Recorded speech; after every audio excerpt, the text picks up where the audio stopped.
வணக்கம், டாக்டர் ஜெய வெங்கடேஷ். இந்த ACL அறுவை சிகிச்சை சம்மந்தமாக நிறைய வீடியோக்கள் பகிர்ந்துட்டுருக்கேன்.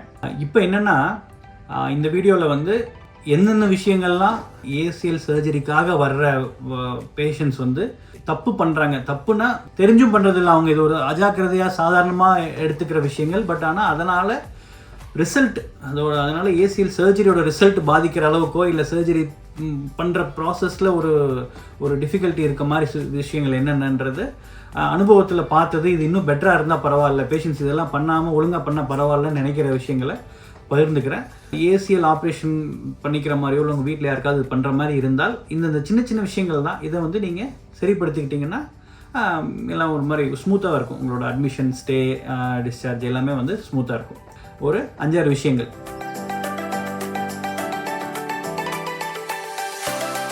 முதல் விஷயம் என்னென்னா, ஹாஸ்பிட்டலுக்கு லேட்டாக வராதிங்க.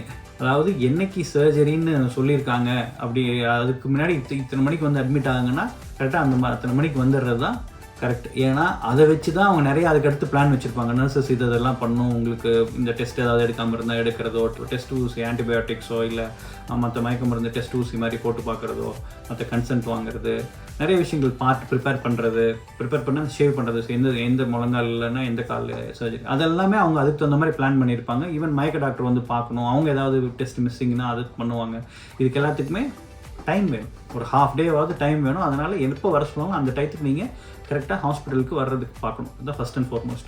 ரெண்டாவது வந்து எந்த மெடிக்கல் ரெக்கார்ட்ஸையும் மிஸ் பண்ணிட்டு வந்துடாதீங்க. சார் அதுவும் அது எனக்கு தேவையில்லைன்னு நினச்சிட்டு எடுத்துகிட்டு வரல, ஐயோ அது ஃபோனில் தான் இருந்தது அந்த ரிப்போர்ட்டு, அது பார்த்தா அது வேறு ஃபோனில் இருக்குது, அந்த மாதிரி எந்த ஒரு குளறுபடியும் இல்லாத மாதிரி உங்களோட எல்லாமே எக்ஸ்ரே, பிளட் டெஸ்ட்டு, வேறு ஏதாவது ஸ்கேன் எடுத்திருந்தா, இதுக்கு முன்னாடி ஹாஸ்பிட்டல் ஸ்டே, ஏதாவது மெடிசின் சாப்பிட்ருந்தீங்கன்னா இந்த எல்லா டீட்டெயில்ஸுமே கையோடு எடுத்துகிட்டு வந்துடணும். ஒரு சிலர் வந்து மெடிசின்ஸை நான் என்னென்ன மெடிசின் சாப்பிட்றேன்னு எனக்கு தெரியும் அப்படின்னு சொல்லுவாங்க. ஆனால் அது பார்த்தா அது அவ்வளோ பரிச்சயமான ஒரு பிராண்ட் நேமாக இருக்காது. ஒன்று புதுசாக இருக்கும், ஜெனரிக் மெடிசனாக இருக்கும், எல்லாத்துக்கும் தெரியாது. இல்லைனா ஸ்பெல்லிங் மிஸ்டேக் மாற்றி சொல்லுவாங்க, மெடிசனை எடுத்து வந்திருக்க மாட்டாங்க. அந்த மாதிரி இருந்தால் கொஞ்சம் கஷ்டம். வீட்டில் இருந்து யாராவது எடுத்து வர சொல்லுங்கள், ஃபோட்டோ எடுத்து அனுப்புங்கன்ட்டு அது ஒரு தேவையில்லாத அந்த டயத்தில் உங்களுக்கு தேவையில்லாத ஸ்ட்ரெஸ்ஸு. அதனால் வர்றதும் கரெக்டாக டயத்துக்கு வந்துட்டீங்க, இல்லை தேவையானதெல்லாம் கொண்டு வந்துட்டிங்கன்னா நீங்களும் பீஸ்ஃபுல்லாக இருக்கலாம். அங்கே இருக்கவங்களுக்கும் ஒரு மருத்துவமனையிலையும் யாருக்கும் ஒரு கஷ்டமாக இருக்காது. ஓகே, எல்லாமே ஒரு மாதிரி ஒரு ஸ்மூத் ப்ராசஸாக போயிட்டுருக்கும். மூணாவது வந்து கூட அழைச்சிட்டு வர்ற அட்டெண்டர், சர்ஜரிக்கு முன்னாடி அதுக்கப்புறம் இருக்கவங்க வந்து உங்களோட ஃபேமிலி மெம்பராக இருந்தால் நல்லது. அண்ணன், தம்பி, ஹஸ்பண்ட், ஒய்ஃபு, அப்பா, அம்மா, அந்த மாதிரி அட்லீஸ்ட் ஒரு அங்கிள், இந்த மாதிரியாவது இருக்கணும். உங்கள் கூட ஒர்க் பண்ணுறவங்க, தெரிஞ்சவங்க, பக்கத்து வீட்டுக்காரங்க, இவங்க எல்லாத்தையும் நீங்கள் அட்டெண்டராக சர்ஜரிக்கு கூட்டிகிட்டு வர்றது தவிர்த்துக்கணும். ஏன்னா ஆப்ரேஷனுக்கு முன்னாடி அந்த கன்சென்ட் கையெழுத்து போடுறதுன்றது ஒரு மெடிக்கோ லீகலி ஒரு முக்கியமான விஷயம். அதாவது அது ஒரு லீகல் டாக்குமெண்ட் மாதிரி. இந்த சர்ஜரி இவர் ஒத்துக்கிட்டு தான் இவர் சர்ஜரி பண்ணிக்கிட்டாரு, இவருக்கு இந்த விஷயம் தெரியும், இந்த சர்ஜரிக்கான ப்ரோஸ் அண்ட் கான்ஸ், இது பண்ணால் என்னென்னலாம் நடக்கும், இப்போ பண்ணலன்னா என்னென்னலாம் நடக்கும், இதுக்கு இந்த சர்ஜரியை தவிர வேறு என்ன ஆல்டர்னேட்டிவ் ஆப்ஷன் என்ன இருந்தது, இது எல்லாமே இவருக்கு எக்ஸ்பிளைன் பண்ணி சொன்னாங்க. அதுக்கப்புறமும் இவர் சர்ஜரிக்கு இதெல்லாம் தெரிஞ்சுக்கிட்டு சர்ஜரிக்கு ஒத்துக்கிறாரு, இதனால் இந்த பின்விளைவுகள் பக்கவிளைவுகள்லாம் வரலாம், இதெல்லாம் தெரிஞ்சுக்கிட்டு இவர் சர்ஜரிக்கு ஒத்துக்கிறாருன்ற மாதிரி அது ஒரு ஸ்டாண்டர்ட் டாக்குமெண்ட். இன்ஃபார்ம்டு கன்சென்ட்டுங்கிறது ஒரு ப்ரொசீஜருக்கும் ஒரு கன்சென்ட் ஃபார்ம் இருக்கும். அந்த கன்சென்ட் ஃபார்ம் பேஷண்ட்டும் சைன் பண்ணணும், பேஷண்ட் கூட இருக்க அட்டெண்டரும் சைன் பண்ணணும். அதுக்கு சைன் பண்ணுறதுக்கு ஒரு தகுதி இருக்குது. அது அவங்க இந்த மாதிரி ஃபேமிலி மெம்பர்ஸ், பிளட் ரிலேட்டிவ்ஸாக தான் இருக்கணும். மற்றபடி ஃப்ரெண்ட்ஸு, உங்களோட ஒர்க் பிளேஸில் இருக்கவங்கள தயவு செஞ்சு அழைச்சிட்டு வராதிங்க. வரலாம், பார்த்துக்கலாம், பட் இந்த கன்சென்ட் சைன் போடுறதுங்க ஒரு முக்கியமான விஷயம். நாலாவது, ஒரு மாதிரி ரொம்ப ஷாபியாக ஒரு மாதிரி க்ளீனாக இல்லாமல் அப்படி இருக்காதிங்க. உங்களோட ஷேவ் பண்ணாமல் ஏதாவது ஒரு 20 நாளாக போட்டிருந்த ஜீன்ஸ் போட்டு வரும். ஏன்னா இப்போ நிறைய பார்க்குற சின்ன பசங்களுக்குன்னு ACL வருது, அவங்களாம் ஒரு மாதிரி ரிலாக்ஸாக எடுத்துக்கிறாங்க. கிளென்லினஸ் இஸ் நெக்ஸ்ட் டு காட்லினஸ்ன்ற மாதிரி க்ளீனாக இருக்கிறது கண்டிப்பாக சர்ஜரி அப்போ ரொம்ப முக்கியம். சரி, நல்லா ஷேவ் பண்ணணும், இல்லை ப்ரைவேட் பார்ட்ஸு, ஆக்சிலா, பிற பொறுப்புகள் எல்லா பக்கமுமே நீங்கள் வந்து ஹேர் க்ளீன் பண்ணிடணும். ஏன்னா ஆப்ரேஷன் முடிஞ்சு 10-12 நாளைக்கு நீங்கள் குளிக்க முடியாது, ஏன்னா உடம்பு தொடச்சி தான் விடணும். அப்போ வந்து உங்களுக்கே ஒரு ஹேர் கட்லாம் பண்ணி க்ளீனாக இருந்தால் ஒரு மாதிரி ரெஃப்ரெஷிங்காக இருக்கும். ரொம்ப ஒரு மாதிரி டல், போரிங்காக உங்களுக்கே ஒரு மாதிரி ஆப்ரேஷன் பண்ணது வலி அது இது ஒரு மாதிரி மூடு வந்து நம்ம ஃப்ரெஷ்ஷாக இருந்தால் தானே நம்மளுக்கு ஒரு நல்ல தாட்ஸு, ஒரு மாதிரி நல்ல எண்ணங்கள் வரும், நல்லா சீக்கிரமாக சரியாகலாம். அதே மாதிரி ட்ரெஸ்ஸுமே வந்து நல்ல க்ளீனான கிளாத்து, சர்ஜரிக்கு முன்னாடி போட்டுக்கிறது, அது மாதிரி போட்டு ஹாஸ்பிட்டலில் இருக்கப்போ அவங்க ஹாஸ்பிட்டல் ட்ரெஸ் கொடுத்தாங்கன்னா அது போட்டுக்கலாம். அதுக்கப்புறமும் திருப்பி நல்லா சுத்தமான ட்ரெஸ், நீங்களும் சரி உங்களை பார்க்க கூட இருக்கவங்களுமே எல்லாமே நல்லா க்ளீனாக சுத்தமான ஆடைகளை உடுத்திக்கிறது அவசியம். மூணாவது வந்து எந்த ஒரு தகவலும் இன்ஃபர்மேஷனையுமே மறைக்காதீங்க டாக்டர்ஸ்ட்டு.